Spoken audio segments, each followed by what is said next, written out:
Alright, I hope everyone's doing alright. Just a quick video of a little idea I thought of. I wish I'd thought of this before I did my survival trapping book. I would have put this in there, which I may still do. Anyway, it's just an idea of keeping a few of these in a kit for making something. So you could keep a ton of these in a bag and it wouldn't get in the way at all.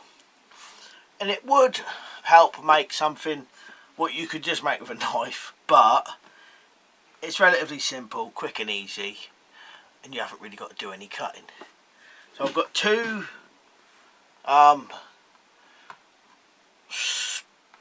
what do you call these? Hook eyes, screw eyes,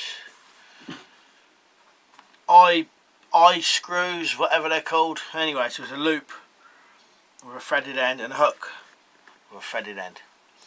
This one I've flattened, as in it doesn't curl over. It did, but I flattened it out. These two are just round. You can use whatever size you want. So if you had a load of them in a bag, you could make something like this. And what it is essentially, it's just a very simple way of making a spring snare trigger. The usual spring snare, you would carve one stick to a point, then cut a notch in it, flat at the top and slanting. In your other one, you'd cut the relevant notches so they kind of sat together like that. And then another notch for tying your string. Well, what you could do is you just got to get a small bit of wood, put one eye in one end, put the hook in the other. That's your top piece. On here is the one you would want to attach the snare to. So the snare would be on here, or you could put it down here, or you could put it on the eye. You'd have to just judge it. I would probably put it on the middle here. Your snare on there, that's your top piece. Your bottom one, something like this. Now I say something like this because this is a bit short, you'd want it longer. A piece like this, longer, pointed at one end for hammering in the ground. Once it's hammered in the ground, you put another eye, screw eye in the end.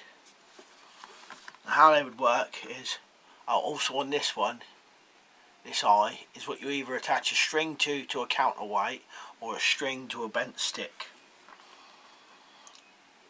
It hooks in like that.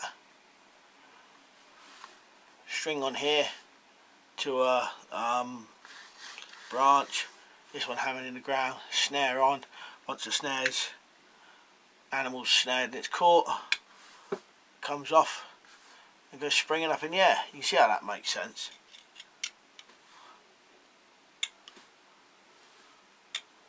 So, little idea I thought of. Pretty simple. It takes about 5 minutes to do that.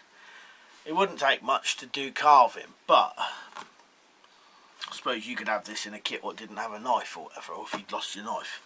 That would be a backup way of doing things. Or you could just make a load of these and put them in a kit. Anyway, so just a little idea with some hooks and eye screws for making spring snare triggers. Alright, cheers for watching. I'll see you later.